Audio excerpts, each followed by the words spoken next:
न्यूजका प्रायोजक dish home Fibernet presents mega 5 खुसीको upgrade. म पनि आजै नेपाल टेलिकमको एन्टी फाइबर सेवा लिन्छु। नेपाल टेलिकम राष्ट्रको सञ्चार। द बेस्ट सौर्य सिमेन्ट, रिद्धि सिद्धि सिमेन्ट, गुणस्तरको नयाँ स्तर। 4000 यातायात व्यवसाय तथा 10,000 गाडीहरू जस्तै तपाईँ पनि ढुक्क हुनुहोस्।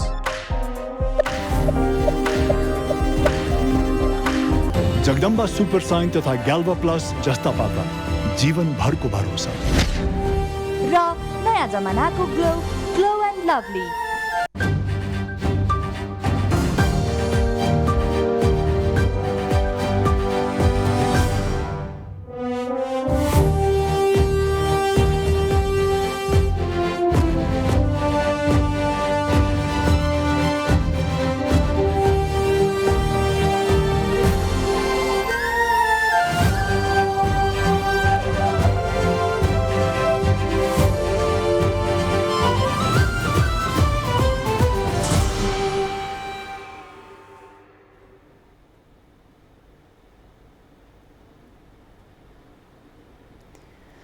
नमस्कार, इमेज न्यूजमा स्वागत छ। सुरुमा हेडलाइन्स।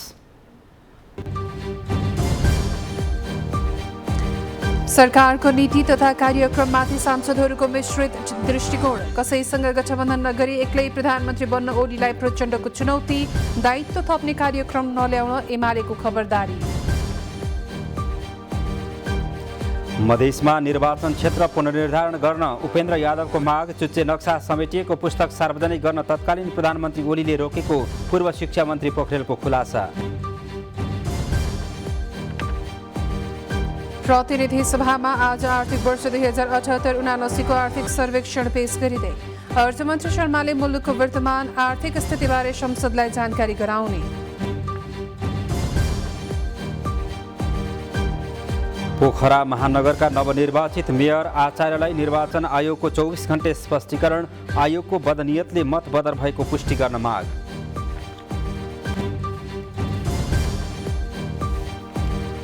पूर्वी युक्रेनको रणनीतिक सहर लिमन कब्जा गरेको रुसी सेनाको दावी। लामो दूरीमा मार हान्न सक्ने हतियार उपलब्ध गराउन अमेरिकासँग आग्रह।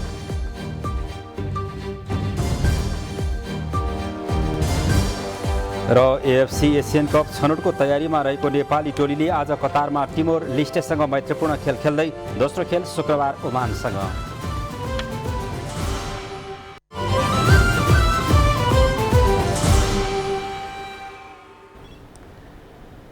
इमेज न्यूज अब विस्तारमा।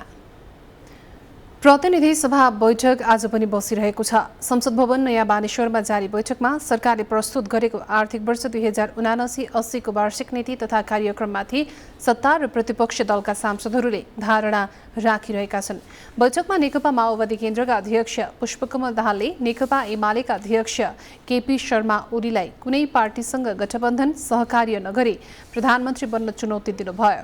विगतमा माओवादीको सहयोग र मतले ओली प्रधानमन्त्री बनेको भन्दै आगामी निर्वाचनमा एक्लै एमालेबाट प्रधानमन्त्री बनेर देखाउन उहाँको हाँक थियो।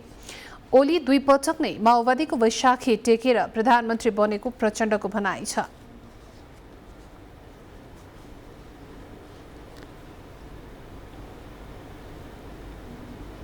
हाम्रो प्रतिपक्षी दलको नेता जसलाई मैले नै सहयोग गरेर माओवादी केन्द्रकै सहयोगमा प्रधानमन्त्री हुनुभयो, उहाँ एक्लै भएको छु भन्ने ठान्नु भएको छ भने त्यो भ्रम हटाइदिनुहोस्। तपाईँ एक्लै प्रधानमन्त्री हुनुभएकै छैन। पहिलोचोटि पनि माओवादी केन्द्रको तपाईँको भाषामा वैशाखी टेकेर हुनुभयो हो। दोस्रो पटक हाम्रो पनि भोट लिएर हुनुभयो हो। अब भएर देखाउनुहोस् त। अबको चुनावबाट देखाउनुहोस्, तपाईँलाई मानिन्छ तपाईँ एमालेको प्रधानमन्त्री हुनु होला। अध्यक्ष दाहालले ओली बाहेक एमालेका अन्य सबै नेता कार्यकर्तासँग मिल्न सकिने बताउनु भयो। ओलीकै व्यवहारका कारण सिङ्गो एमालेसँग मिलेर काम गर्न सक्ने अवस्था नदेख्दा आफूलाई चिन्ता लागेको उहाँको भनाइ थियो। अध्यक्ष प्रचण्डले एमाले अध्यक्ष ओलीलाई मान्छेको टाउको काटेर हत्याराको रूपमा जेल गएको होइन भन्दा के हुन्छ भन्दै प्रश्न गर्नुभयो। युद्धका क्रममा माओवादीले मान्छेलाई बोरामा हालेको, जनतालाई धम्क्याएको भन्दै ओलीले घृणा फैलाएको प्रचण्डको आरोप छ। अहिले परिस्थिति भिन्दै भइसकेको अवस्थामा यस्तो भन्नु जायज नहुने भन्दै एक अर्कालाई अपमानित गर्न नहुने दाहालको भनाइ थियो। नेकपा एमालेका उपाध्यक्ष विष्णु पौडेलले वर्तमान सरकार चुनावी सरकार भएकाले दीर्घकालीन महत्त्वका आयोजना अघि बढाउन नपाउने बताउनुभयो। आउँदो मङ्सिरमा चुनाव गर्नुपर्ने स्थिति रहेकाले दायित्व थप्ने काम सरकारले गर्न नपाउने उहाँको तर्क छ। बुढी गण्डकी जलविद्युत आयोजना स्वदेशी लगानीबाट बनाउने निर्णय हावादारी भएको टिप्पणी गर्दै पौडेलले बजेट स्रोतको सीमामा नरहने र स्रोतभन्दा बाहिर जाने जोखिम निम्ति आएको जिकिर गर्नुभयो। सरकारले प्रस्तुत गरेको आगामी आर्थिक वर्षको नीति तथा कार्यक्रम नेपालको इतिहासमै सबैभन्दा कमजोर रहेको उहाँको दाबी थियो। इतिहासकै सबभन्दा कमजोर, मुलुकको समस्या नचिनेको, समाधान दिन नसक्ने, खोक्रो र सारहीन छ। यसबाट सम्मानित सदनको समय बर्बाद गर्ने बाहेक अन्य कुनै उपलब्धि हुन सक्दैन। सभामुख महोदय, नेपाली कांग्रेसका महामन्त्री गगन थापाले सरकारको नीति तथा कार्यक्रममाथि एमाले अध्यक्ष केपी शर्मा ओलीले संसदको रोस्टरमा उभिएर गन्थन प्रस्तुत गरेको टिप्पणी गर्नुभयो। अध्यक्ष ओली अहिले रन्थनिएको भन्दै यस्तो बेलामा जसरी बोले पनि त्यसको जवाफ दिइरहन नपर्ने उहाँको भनाइ थियो। थापाले अर्थतन्त्र सङ्कटमा रहेको भन्दै अब आयात घटाउनै पर्ने बताउनुभयो। रन्थनिएको बेलामा बसेर उठेर सुतेर जसरी बोल्न दिए पनि हुन्छ, पलटी कसेर बोले पनि हुन्छ, एक खुट्टामा टेकेर बोले पनि हुन्छ। अहिले हामीले सुनिदिनुपर्छ। मुख्य कुरा भनेको यो हाम्रो अर्थतन्त्रको जुन अवस्था छ यो समस्याग्रस्त मात्र होइन, एक प्रकारले सङ्कटमा फस्न थालिसकेको छ। आन्तरिक र बाह्य कारणको कारणले गर्दा जोखिम बढ्यो भने त्यो जोखिमलाई वहन गर्न सक्ने भनेको छ, बढ्यो भने होइन। नेपाललाई व्यापार घाटा चिन्ताको विषय भएको भन्दै अब ठूलो हिस्सा ओगट्ने पेट्रोलियम पदार्थको आयात प्रतिस्थापनमा जानुपर्ने थापाको भनाइ छ। जनता समाजवादी पार्टी जसपाका अध्यक्ष उपेन्द्र यादवले सरकारका कारण नेपाली आफ्नै भूमिमा अनागरिक बनेको आरोप लगाउनु भएको छ। प्रतिनिधि सभामा सरकारले प्रस्तुत गरेको आगामी आर्थिक वर्ष 2079-80 को नीति तथा कार्यक्रममाथिको छलफलमा भाग लिँदै उहाँले नेपाली नागरिकलाई नागरिकता दिनुपर्ने दायित्व सरकारले पूरा नगर्दा समस्या भोग्नु परेको बताउनुभयो। अध्यक्ष यादवले सरकारले नागरिकलाई नागरिकता दिन नसक्दा नेपाली नागरिककै सन्तान अधिकारविहीन भएर बाँच्न विवश रहेको जिकिर गर्नुभयो।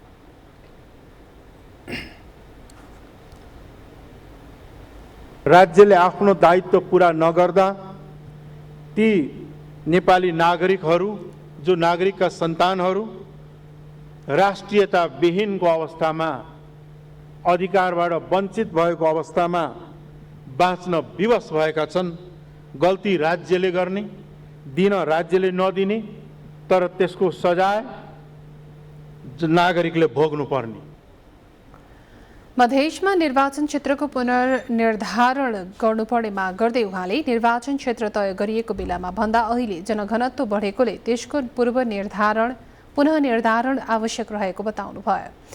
उहाँले समानुपातिक समावेशिताको विषयलाई शासकले महत्त्व नदिएको बरु त्यसमा नै आफ्ना मान्छे घुसाउने गरेको आक्षेप लगाउनुभयो। जनसङ्ख्याका आधारमा निर्वाचन क्षेत्र हुने र निर्वाचन क्षेत्रहरू निर्धारण गर्ने जस्ता महत्त्वपूर्ण मुद्दाहरू रहेको थियो र तिनै सम्झौताका आधारमा आज नेपाल संघीय लोकतान्त्रिक गणतन्त्र भएको छ। नेता यादवले सबै क्षेत्रमा आवश्यक मात्रामा बजेट छुट्याएर विकासलाई सन्तुलित ढङ्गले अघि बढाउनु पर्ने नीति लिन आवश्यक रहेको बताउनुभयो। सत्ता साझेदार नेकपा माओवादी केन्द्रका नेता गिरिराज मणि पोखरेलले लिपुलेक कालापानीको नक्सा समेटिएको पुस्तक सार्वजनिक गर्न तत्कालीन प्रधानमन्त्री केपी शर्मा ओलीले रोक लगाएको जिकिर गर्नुभएको छ। तत्कालीन शिक्षा मन्त्री समेत रहनुभएका नेता पोखरेलले सरकारको नीति तथा कार्यक्रमबारे संसदमा ओलीले राष्ट्रियताका कुरा गरे पनि उहाँले नै आफू प्रधानमन्त्री रहेकै बेला सो पुस्तक सार्वजनिक गर्न रोक लगाउनु भएको दावी गर्नुभयो। सरकारको नीति तथा कार्यक्रममाथिको छलफलमा भाग लिँदै उहाँले यसै कारण ओली पनि राष्ट्रियताको सवालमा कठघरामै रहनु भएको तर्क गर्नुभयो। पोखरेलले राष्ट्रियता र प्रजातन्त्रलाई कूटनीतिक दाउपेचको विषय नबनाउन पनि अध्यक्ष ओलीलाई आग्रह गर्नुभयो।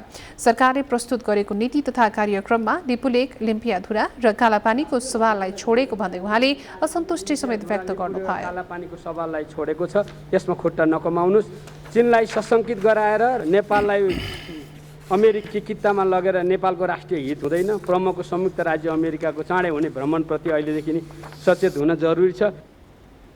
नेता पोखरेलले मुलुकलाई दिगो विकास सहित समृद्ध बनाउने र त्यसका लागि आवश्यक जनशक्ति प्रक्षेपण गर्ने काम पनि नीति तथा कार्यक्रममा नआएको उल्लेख गर्नुभयो। प्रतिनिधि सभामा आज आर्थिक वर्ष 2078-79 को आर्थिक सर्वेक्षण पेश गरिँदैछ। अर्थमन्त्री जनार्दन शर्माले चालु आर्थिक वर्षको आर्थिक सर्वेक्षण पेश गर्नुहुनेछ। बैठकमा हिजोको लागि नै आर्थिक सर्वेक्षण पेश गर्ने कार्यसूची रहे पनि दलहरूबीच अभिव्यक्तिलाई लिएर भएको विवादका कारण पेश हुन पाएन। आगामी आर्थिक वर्षको बजेट प्रस्तुत गर्नु अघि नै आर्थिक सर्वेक्षण पेश गर्नुपर्ने व्यवस्था छ। भोलि संघीय संसदको संयुक्त बैठकमा अर्थमन्त्री शर्माले आगामी आर्थिक वर्षको बजेट पेश गर्नुहुनेछ। प्रत्येक वर्ष जेठ 15 गते बजेट पेश गर्नुपर्ने संवैधानिक व्यवस्था छ। आर्थिक सर्वेक्षणमा चालु आर्थिक वर्षको फागुनसम्मको प्रमुख आर्थिक गतिविधि, समग्र आर्थिक स्थिति एवं महत्त्वपूर्ण आर्थिक सूचकका विश्लेषण समावेश गरिएको हुन्छ। चालु आर्थिक वर्ष 5.84% आर्थिक वृद्धि हासिल हुने केन्द्रीय तथ्याङ्क विभागले यसअघि नै प्रक्षेपण गरिसकेको छ। अर्थतन्त्रमा बाह्य क्षेत्रको दबाव कायमै रहेको राष्ट्र ब्याङ्कको तथ्याङ्कले देखाएको छ। निर्वाचन आयोगले पोखरा महानगरपालिकाका नवनिर्वाचित प्रमुख धनराज आचार्यलाई स्पष्टीकरण सोधेको छ। निर्वाचन आयोग र प्रमुख निर्वाचन आयुक्त दिनेश कुमार थपलियाको बदनियतका कारण चिन्ह व्यवस्थापन गर्दा मत बदर भएको भनी सार्वजनिक अभिव्यक्ति दिएपछि आयोगले आचार्यलाई स्पष्टीकरण सोधेको हो। मेयरमा निर्वाचित भएपछि आयोजित चुनावी सभामा आचार्यले आयोगको बदनियतका कारण स्थानीय तह निर्वाचनमा ठूलो संख्यामा मत बदर भएको र प्रमुख निर्वाचन आयुक्त थपलिया संवैधानिक निकायको मर्यादामा नबसेकै कारण 50% भन्दा बढी मत बदर हुन गएको भनी अभिव्यक्ति दिनुभएको थियो। तपाईलाई निर्वाचन आयोगबाट मतपत्र कसरी डिजाइन हुन्छ र मतपत्रका कुन चिन्ह कसरी राखिन्छ भन्ने जानकारी छैन। मतपत्रलाई लिएर आयोग र अन्य पदाधिकारीप्रति द्वेषपूर्ण अभिव्यक्ति दिनुको कारण के हो भनेर आयोगले प्रश्न गरेको छ। दल र सरकारवालाहरूको सहमति तथा विज्ञहरूको राय समेतको आधारमा मतपत्रको डिजाइन भएको र 2074 सालदेखिको अभ्यास यसपालि समेत प्रयोग गरेको भन्दै निर्वाचन आयोगले मतपत्रलाई लिएर आयोग र अन्य पदाधिकारी विरुद्ध अभिव्यक्ति दिनुको कारण खुलाउन भनेको छ। आयोगले कानुन बमोजिम बदर भएको मतलाई आयोगको बदनियतले बदर भएको भनी पुष्ट्याइ गर्ने आधार, प्रमाण र कारण मागेको हो।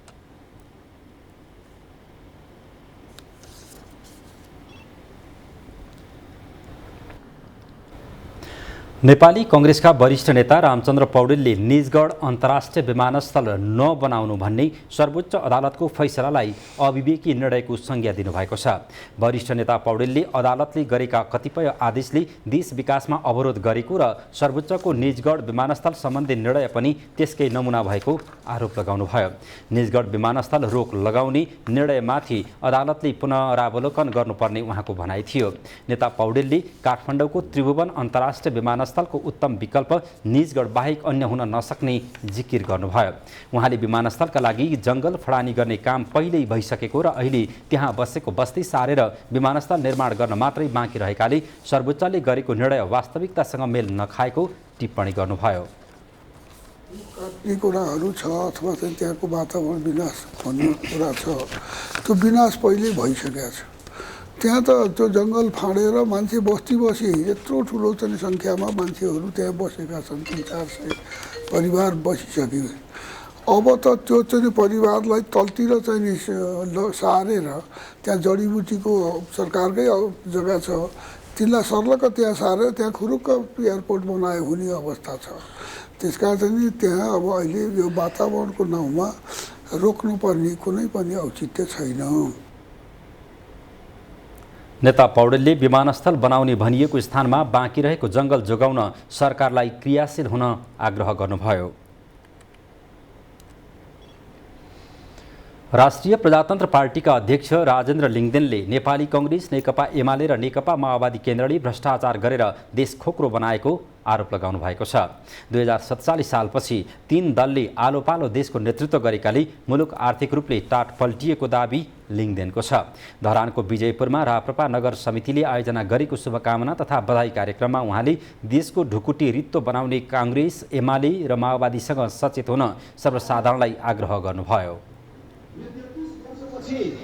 यो ठाउँमा फर्केर आउँदाखेरि पनि फेरि धरानेको समस्या पानी नै छ। 33 वर्षसम्म देशलाई उनीहरूले आफ्नो ढङ्गले चलाउन पाउँदाखेरि, आफूले लागेको ढङ्गले काम गर्न पाउँदाखेरि र उनीहरूलाई त यस्तो कि काङ्ग्रेस एमालेलाई यो देशको लागि, यो देशको प्रगतिको लागि सबभन्दा ठुलो बाधक राजा नै हो। अब यो राजा नहटाइ भएन भनेर राजा समेत हटाउन सक्ने हुँदाखेरि पनि माथि पानीको व्यवस्था गर्न सकेनन्।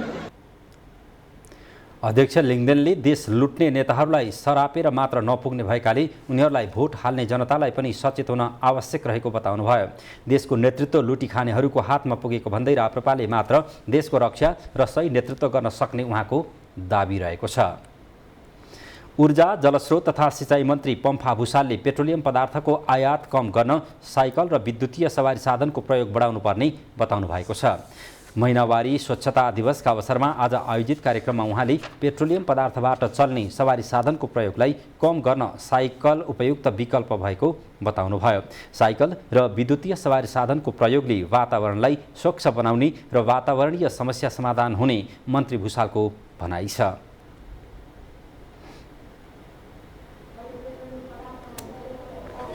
र त्यसले चाहिँ यो मूल्य वृद्धिले हाम्रा जीवनका सबै क्षेत्रमा प्रभाव पारेको छ। यो बेला यो साइकल यात्राले त्यसको पनि एउटा जवाब र सब्स्टिट्युट दिन्छ भन्ने मलाई लाग्छ। सँगसँगै हामी जलस्रोतले सम्पन्न देश हो, हामीसित भरपुर जलविद्युत छ। त्यसैले साइकलले मात्रै नपुग्ने बेला चाहिँ अब हामी विद्युतीय यातायातका साधन प्रयोग गर्ने कुरामा पनि यो युवा पुस्ता बडो सचेत ढङ्गले लाग्नुहुनेछ। मन्त्री भुसालले महिनावारी हुँदा महिलालाई हेप्ने समाजको दृष्टिकोणमा परिवर्तन आवश्यक रहेको बताउनुभयो।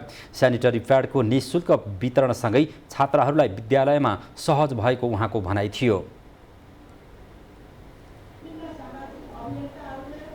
शिक्षाको विकास सँगसँगै अब त पाठ्यक्रममा पनि राख्ने कुरा र सरकारले पनि क्रमशः स्कुल पढ्न जाने छात्राहरू जब महिनावारी हुन्छ 4 दिन 5 दिन स्कुल नजाने, आफ्नो पाठ्य अध्ययन योजना पनि छुट्ने जो समस्या थियो त्यसलाई चाहिँ अब निःशुल्क ढङ्गले सेनिटरी प्याड दिने, अनि त्यसको निम्ति चाहिँ एउटा सुविधायुक्त विद्यालयहरूले चाहिँ टोयलेटहरू बनाउने।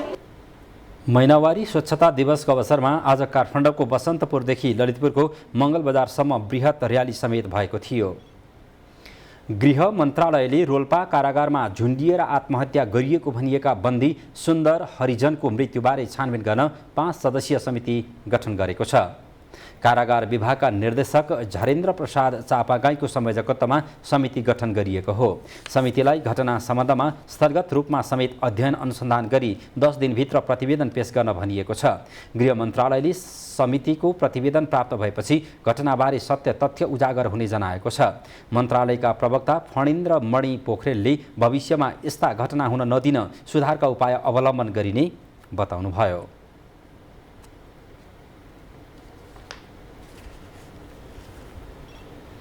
इमेज न्यूजमा पालो भएको छ ब्रेकको ब्रेक अघि बाँकी हेडलाइन्स। दैलेखमा सुरु गरिएको पेट्रोलियम पदार्थको अन्वेषण तथा उत्खननको 2 वर्ष समय थप। चिनिया टोली आएपछि कामले तीव्रता पाउने।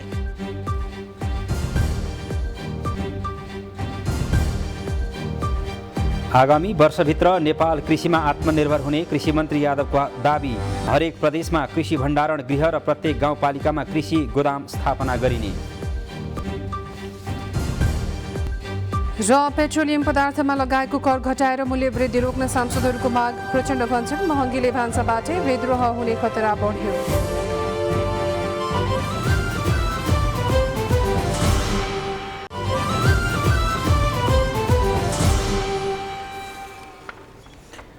ब्रेकपछि मेज न्युजमा पुनः स्वागत छ। दैलेखमा सुरु गरिएको पेट्रोलियम पदार्थ अन्वेषण तथा उत्खननका लागि 2 वर्ष समय थपिएको छ। जिल्लाको ज्वाला क्षेत्रमा जारी अन्वेषण तथा उत्खनन कार्य कायम राख्न समय थप्ने निर्णय भएको हो। खानी तथा भूगर्भ विभागका भूगर्भविद डाक्टर गणेशनाथ त्रिपाठीले कोभिड महामारीका कारण बन्द भएको काम चिनिया टोली नेपाल आउन साथ अन्वेषण तथा उत्खनन अन्तर्गत दोस्रो चरणको काम सुरु हुने बताउनुभयो। उहाँले यसका लागि चिनिया टोली नेपाल आउन तयार रहेको जानकारी दिनुभयो। सदियौंदेखि पानीमाथि आगो बल्दै आएको ज्वाला क्षेत्रको नावेश स्थान श्रीस्थान कोटिला तल्लो डुङ्गेश्वर र पादुका लगायत क्षेत्रलाई आधार बनाएर पेट्रोलियम पदार्थ अन्वेषणका लागि नेपाल र चीन सरकारको जियोलोजिकल सर्वे कम्पनी बीच सन् 2019 फेब्रुअरी 28 मा सम्झौता भएको थियो। पेट्रोलियम पदार्थ अन्वेषणका लागि 3 वटा पूर्व पश्चिम र 7 वटा उत्तर दक्षिण दिशामा खनिएका 10 सिस्मिक लाइनमा सर्वे कार्य सकिएपछि ड्रिलिङको मुख्य काम सुरु गर्ने भनिए पनि कोरोनाका कारण प्रभावित बनेको थियो। कृषि तथा पशुपक्षी विकास मन्त्री महेन्द्र राय यादवले अबको 1 वर्षभित्रमा नेपाल कृषिमा आत्मनिर्भर हुने दावी गर्नुभएको छ। Association of Nepali agriculture journalist अनाजले गरेको कार्यक्रममा मन्त्री यादवले सरकारले ल्याएको आगामी आर्थिक वर्ष 2079-80 को नीति तथा कार्यक्रममा कृषिलाई जोड दिएकोले नीति कार्यान्वयनमा आएको 1 वर्षभित्र कृषिमा आत्मनिर्भर हुने दावी गर्नुभयो। उहाँले आगामी आर्थिक वर्षको बजेटले कृषि उत्पादनलाई प्रोत्साहित गर्ने बताउनुभयो। उहाँले मन्त्रालय कृषि नीति पास गराउन लागि परेको जानकारी दिनुभयो।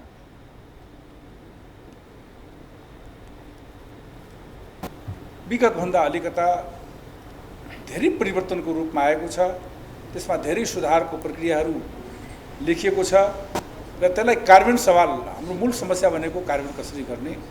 कृषि प्रधान देशमा सबभन्दा मूलतः बजेटकै कुरा हुन्छ। हाम्रो बजेट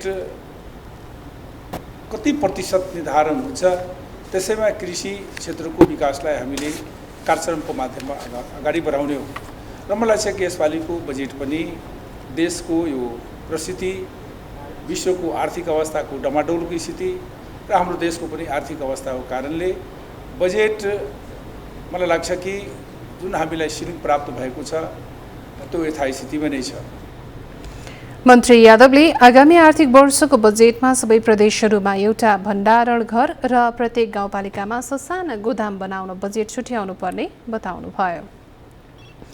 काठमाडौँ उपत्यका सहित देशको अधिकांश भूभागमा आंशिकदेखि सामान्य बदली रही पहाडी भूभागका केही स्थानमा मेघ गर्जन, चट्याङ र हावाहुरी सहित हल्कादेखि मध्यम वर्षा हुने भएको छ।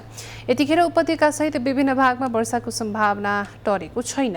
नेपालमा स्थानीय वायु, भारतको उत्तर प्रदेश, बिहार आसपास रहेको न्यूनचापीय रेखा र पश्चिमी वायुको प्रभावले मौसममा प्रभाव परेको जल तथा मौसम विज्ञान विभागले जनाएको छ।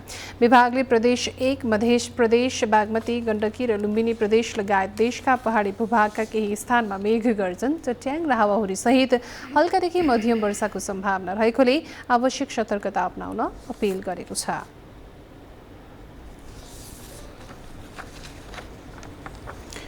सर्वोच्च अदालतले निजगढ विमानस्थल बनाउन रोक लगाएका वातावरण प्रेमीहरूले खुसी व्यक्त गरेका छन्। उनीहरूले सर्वोच्चको आदेशले पर्यावरण संरक्षणमा सहयोग पुगेको भन्दै बाराको निजगढमा र्याली निकालेका छन्। बाराको निजगढमा बनाउने भनिएको अन्तर्राष्ट्रिय विमानस्थलको सम्पूर्ण प्रक्रिया रोक्न सर्वोच्च अदालतले बिहिबार आदेश दिएको थियो। अदालतको बृहत्पूर्ण इजलासले निजगढमा अन्तर्राष्ट्रिय विमानस्थल बनाउने सबै प्रक्रिया बन्द गरी विकल्प खोज्न सरकारलाई भनेको छ। यसैबीच सर्वोच्चको आदेशको विरोधमा माइतीघर मण्डलामा निजगढवासीले आजै विरोध कार्यक्रमको आयोजना गरेका थिए। सगरमाथा लोकमार्ग अन्तर्गत उदयपुरको गाईघाटदेखि पहाडी जिल्ला खोटाङ सदरमुकाम दिक्तेलसम्मको गाईघाट दिक्तेल सडक खण्ड 6 महिनाका लागि बन्द गरिएको छ। गत मङ्सिरमा सुनकोशी नदीमा जडान गरिएको अस्थायी बेली ब्रिज 2 दिन अघि मात्रै खोलिएपछि उक्त सडक खण्ड बन्द भएको हो। यस्तै पूर्वी तराई हुँदै गाईघाटदेखि खोटाङ सदरमुकाम दिक्तेलसम्मको सडक मार्गमा यातायात सेवा बन्द हुन पुगेको गाईघाट दिक्तेल सडक कार्यालय उदयपुर बोक्सेले जनाएको छ। पुल निकालिएको ठाउँमा 6 महिनापछि पुनः अस्थायी बेली ब्रिज जडान गरिनेछ। उक्त स्थानमा रौता रुक्मणी निर्माण कम्पनी प्रालीले बेलिब्रेज हिउँदका समयमा जडान गर्ने र वर्षायाममा हटाउने ठेक्का लिएको छ। उक्त सडक खण्डमा सम्पूर्ण यातायातका साधन बन्द हुँदा दैनिक खाद्यान्न ढुवानी र उपभोग्य वस्तु आपूर्तिमा समस्या भएको छ।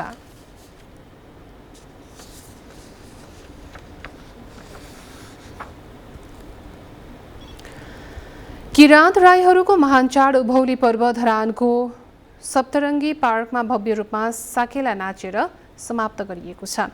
किराँत राई या योक्खा सुनसरीको आयोजनामा गरिएको साकेला सिली प्रदर्शनमा सुनसरी, मोरङ, धनकुटा, खोटाङ, भोजपुर, उदयपुर लगायतका जिल्लाबाट 20,000 भन्दा बढी किराँत राईहरू साकेला नाच्न उपस्थित भएका थिए। हातमा चम्मर, ढोल, झ्याम्टा बजाउँदै राईहरू गोलाकार भएर साकेला सिली प्रदर्शन गरे।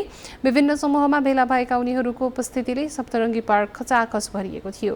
बुद्ध जयन्ती तथा फागु पूर्णिमाको दिनदेखि सुरु भएको साकेला नाच आज सम्पन्न भएको हो। पूर्वी पहाडी जिल्लामा विशेष रूपमा नाचिने साकेला नाच पछिल्लो समय तराईका विभिन्न शहरहरूमा नाच्ने गरिएको छ।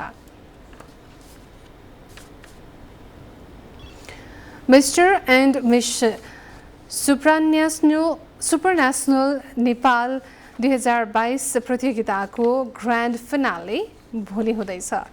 सानो रुवे इन्टरनेसनल प्रालीले आज काठमाडौँमा पत्रकार सम्मेलन गरी मे 3बाट सुरु भएको प्रतियोगिताको अन्तिम नतिजा भोलि सार्वजनिक हुने जानकारी दिएको हो। प्रतियोगितामा 100 जना प्रतियोगी मध्येबाट छनौट भएर आएका 20 जना बीच प्रतिस्पर्धा हुनेछ। उक्त प्रतियोगितामा एक पुरुष र 1 जना महिलालाई विजयी घोषित गरिनेछ। विजयी प्रतिस्पर्धीले 7 लाख नगद पुरस्कार प्राप्त गर्नेछन्। विजयीले पोल्यान्डमा हुन गइरहेको 2022 मिस्टर एन्ड मिसेस नेपालको तर्फबाट प्रतिनिधित्व गर्ने अवसर पाउनेछन्।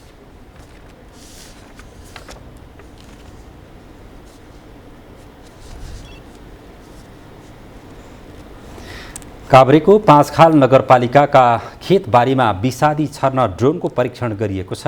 पाँचखाल नगरपालिकाको समन्वयमा मुक्ति कृषि कम्पनीले ड्रोनबाट औषधि, विषादी मल लगायतका घुलनशील पदार्थ छर्न परीक्षण गरेको हो।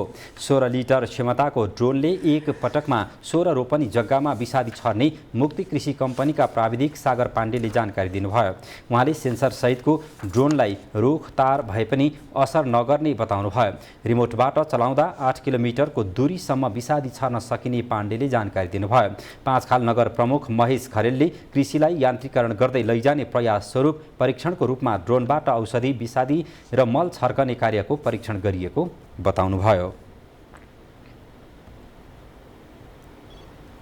लुम्बिनी प्रदेश सरकारले 15औं गणतन्त्र दिवस विभिन्न कार्यक्रम गरी 3 दिनसम्म मनाउने निर्णय गरेको छ। लुम्बिनी प्रदेशको आन्तरिक मामिला तथा सञ्चार मन्त्रालयले पत्रकार सम्मेलन गरी कार्यक्रमको तयारीबारे जानकारी गराएको हो। यसै अवसर पारेर प्रदेशको शिक्षा, विज्ञान, युवा तथा खेलकुद मन्त्रालयले बुटवलमा खुल्ला दौड प्रतियोगिता गर्ने भएको छ। यस्तै 15 गते प्रदेश प्रमुख अमिक शेरचनको प्रमुख आतिथ्यमा विशेष कार्यक्रम र 16 गते वृक्षारोपण गरिने आन्तरिक मामिला तथा सञ्चार मन्त्रालयका सचिव कोमल प्रसाद धमलाले जानकारी दिनुभयो।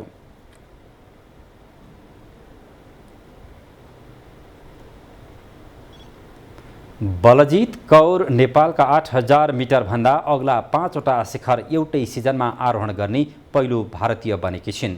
उनले आज मकालो हिमालको सफल आरोहण गरेर एउटै सिजनमा 5वटा शिखर आरोहणको रेकर्ड कायम गरेकी हुन्। कौरले अन्नपूर्ण प्रथम, कञ्चनजङ्घा, सगरमाथा र लोत्से हिमालको यही सिजनमा आरोहण गरेको पिक प्रमोसन नेपालले जनाएको छ। उनी नेपाली पर्वतारोही मेङमा शेर्पासँग लगातार 5वटा शिखर आरोहण गरेकी थिइन्। बलजितसँग अब एक भारतीय महिला आरोहीले 8000 माथिका शिखरहरू सबैभन्दा धेरै आरोहण गरेको कीर्तिमान छ। पछिल्लो समय सर्लाहीको हरिवन नगरपालिका क्षेत्रमा कुकुर आतंक बढेको छ। हरिवनको 7, 8 र 11 नम्बर वडामा बालबालिका सहित 16 जनालाई एकै दिन कुकुरले टोकेको छ। त्यसरी टोक्दै हिँड्ने कुकुर बहुलाएको हुन सक्ने आशंका स्थानीयले गरेका छन्। कुकुरले टोकेका व्यक्ति उपचारका लागि हरिओन स्थित नमुना अस्पताल पुगेका छन्। घाँटीभन्दा माथिल्लो भागमा टोकेको कारण 2 जनालाई काठमाडौँ रिफर गरिएको छ। हरिओन 8का किसानका खसी, बाख्रा र कुखुरा पनि छाडा कुकुरले टोकेर मारेका छन्। समूहमा हिँड्ने त्यस्ता कुकुरले पशु चौपायालाई बाँधेकै ठाउँमा गएर आक्रमण गर्ने गरेको किसानहरूले बताएका छन्।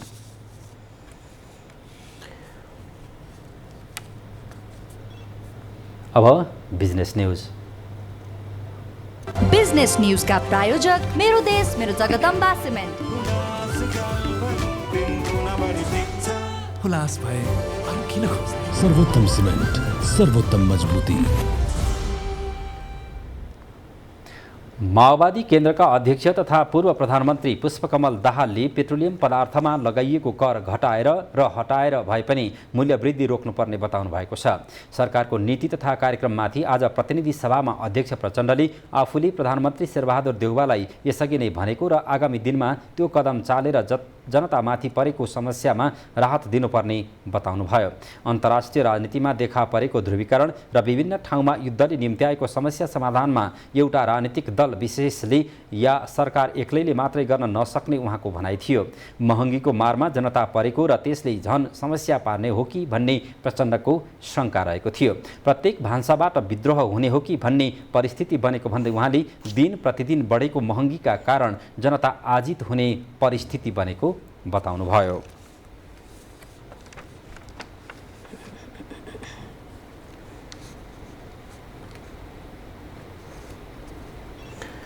राष्ट्रिय गौरवको काठमाडौँ तराई मधेस द्रुत मार्ग आयोजनाले आगामी वर्षका लागि 30 अर्ब रुपैयाँ पाउने भएको छ। नेपाली सेनाको व्यवस्थापनमा निर्माण भइरहेको यो आयोजनाले आगामी वर्षका लागि 48 अर्ब रुपैयाँ मागेको थियो। 30 अर्ब रुपैयाँको स्रोत सुनिश्चितता दिइने अर्थ मन्त्रालय स्रोतको दाबी छ। आगामी वर्ष सबै ठेक्का सकेर काम थाल्ने योजनामा सेना छ। नेपाली सेनाका प्रवक्ता तथा सहायक रथी नारायण सिलवालका अनुसार 72.5 किलोमिटरको यो आयोजना 11वटा प्याकेजमा निर्माण अघि बढाइएको छ। प्याकेज 1 र 2 को ठेक्का लागेर काम सुरु भएको छ। पहिलो प्याकेजको ठेक्का चिनिया company China state engineering corporation लिमिटेडले पाएको छ, जसमा महादेव डाँडामा निर्माण हुने 3.300 किलोमिटर सुरुङ मार्ग सहित मोटरेबल पुल र सडकको सेक्सन निर्माण गर्नुपर्नेछ। सुरुङ मार्ग खन्ने काम सुरु भइसकेको सिलवालले बताउनुभयो। दोस्रो प्याकेजको चिनिया कम्पनी पोली च्याङदा इन्जिनियरिङ कर्पोरेसनले पाएको छ। यो प्याकेज अन्तर्गत मकवानपुरको धेद्रे स्थित सिम्पानीदेखि 40 खोल्सीसम्म 1.37 किलोमिटर र लेनडाँडा स्थित घट्टे पाखादेखि बाँदरे खोल्सीसम्म 1.4 किलोमिटर गरी 2 सुरुङ मार्ग र पुल निर्माण गर्नुपर्नेछ।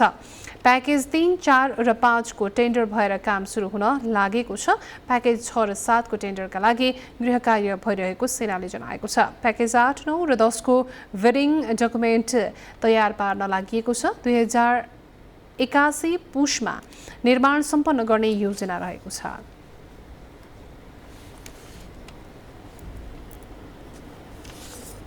बिजनेस न्यूज का प्रायोजक मेरो देश मेरो जगदम्बा सिमेन्ट।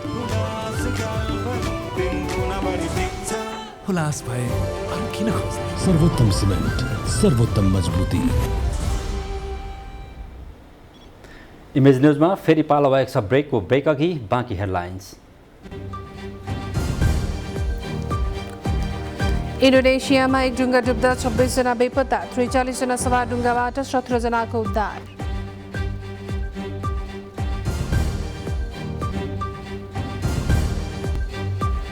र युरोपियन च्याम्पियन्स लिगको उपाधि भिडन्त आज Spanish league champion Real Madrid र लिभरपुल बीच प्रतिस्पर्धा हुने।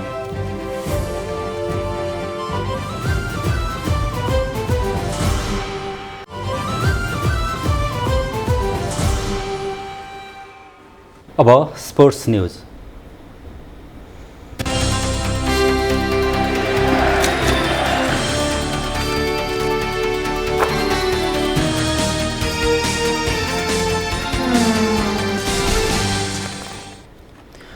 एएफसी एसियन कप छनौटको तयारीमा कतारमा रहेको नेपाली राष्ट्रिय फुटबल टोलीले आज लिस्टेसँग मैत्रीपूर्ण खेल खेल्दैछ। दोहाको ग्राउन्ड हमाद स्टेडियममा नेपालले टिमोर लिस्टेसँग खेल्न लागेको हो। खेल नेपाली समयअनुसार राति 9:45 बजे सुरु हुँदैछ। एसियन कप छनौट अघि दोहामा 2 मैत्रीपूर्ण खेल खेल्ने तालिका अनुसार नेपालले पहिलो मैत्रीपूर्ण टिमोर लिस्टेसँग खेल्न लागेको हो। नेपालले जेठ 20 गते ओमानसँग मैत्रीपूर्ण खेल्ने तालिका रहेको छ, तर दुवै खेल मैत्रीपूर्ण अभ्यास खेलको रूपमा रहेको छ। फिफाले 2 मैत्रीपूर्ण खेललाई अन्तर्राष्ट्रिय मैत्रीपूर्ण खेलको मान्यता दिएको छैन। नेपाली टोली कतारबाटै छनौटका लागि कुवेत जानेछ।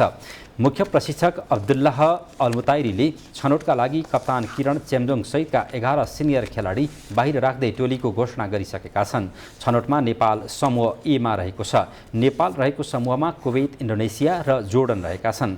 छनौट खेलहरू जुन 8 देखि 14 सम्म हुनेछ। नेपालले जुन 8 मा जोर्डनसँग खेल्दै छनौटको सुरुवात गर्नेछ। दोस्रो खेलमा नेपालले जुन 11 मा कुवेतको सामना गर्नेछ। नेपालले जुन 14 मा इन्डोनेसिया विरुद्ध खेल्नेछ।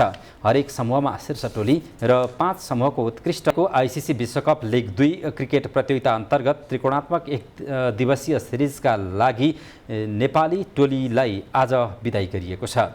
नेपाल क्रिकेट सङ्घ क्यानले गरेको कार्यक्रममा युवा तथा खेलकुद मन्त्री महेश्वर जङ्गहतराज, क्यानका अध्यक्ष चतुरबहादुर चन्चको टोलीले बिदाई गरेको हो।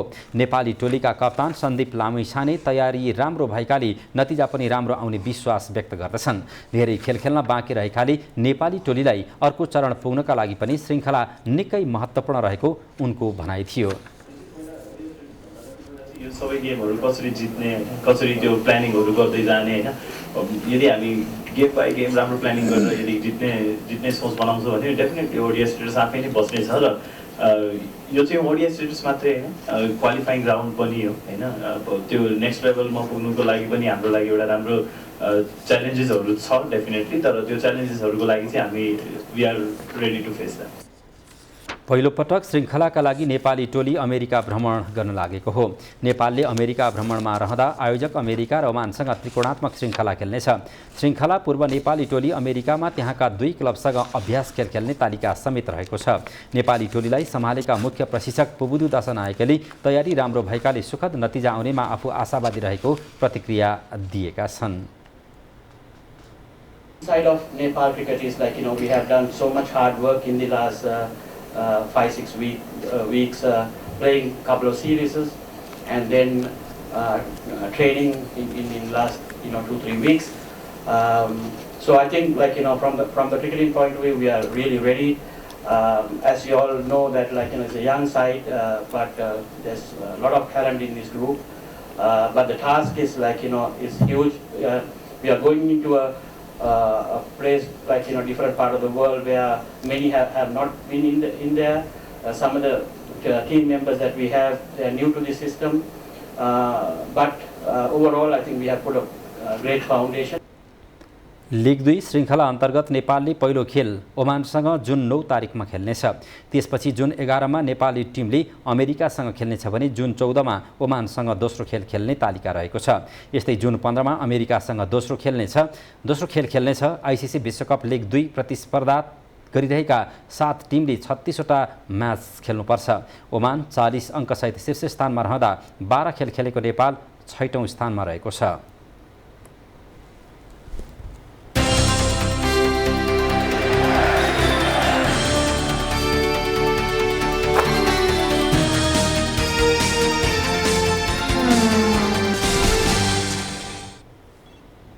अब वेदर अपडेट।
अब अन्त्यमा हेडलाइन्स एकपटक फेरि।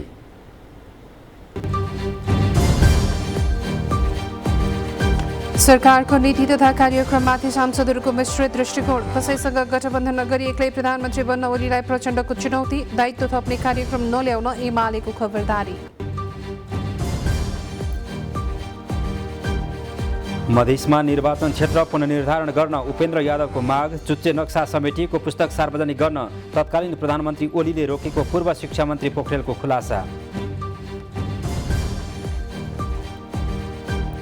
प्रतिनिधि सभामा आज आर्थिक वर्ष 2078-79 को आर्थिक सर्वेक्षण पेश गरिँदै अर्थमन्त्री शर्माले मुलुकको वर्तमान आर्थिक स्थितिबारे संसदलाई जानकारी गराउने। पोखरा महानगरका नवनिर्वाचित मेयर आचार्यलाई निर्वाचन आयोगको 24 घण्टे स्पष्टीकरण। आयोगको बदनियतले मत बदर भएको पुष्टि गर्न माग।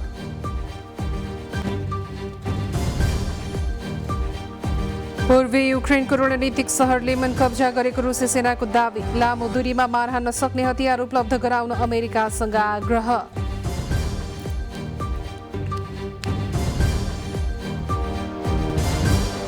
र एएफसी एसियन कप छनौटको तयारीमा रहेको नेपाली टोलीले आज कतारमा टिमोर लेस्टेसँग मैत्रीपूर्ण खेल खेल्दै दोस्रो खेल शुक्रबार ओमानसँग।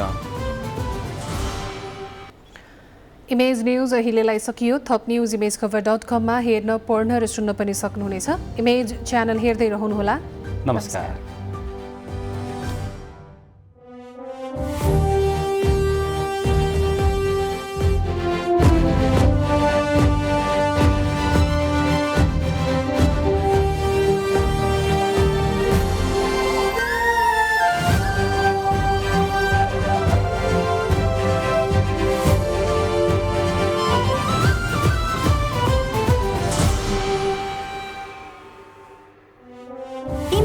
का प्रायोजक dish home Fibernet presents mega 5 खुशी को अपग्रेड।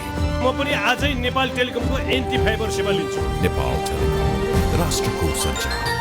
द बेस्ट सौर्य सिमेन्ट रिद्धि सिद्धि सिमेन्ट गुणस्तरको नयाँ स्तर। 4000 यातायात व्यवसाय तथा 10,000 गाडीहरू जस्तै तपाईँ पनि ढुक्क हुनुहोस्।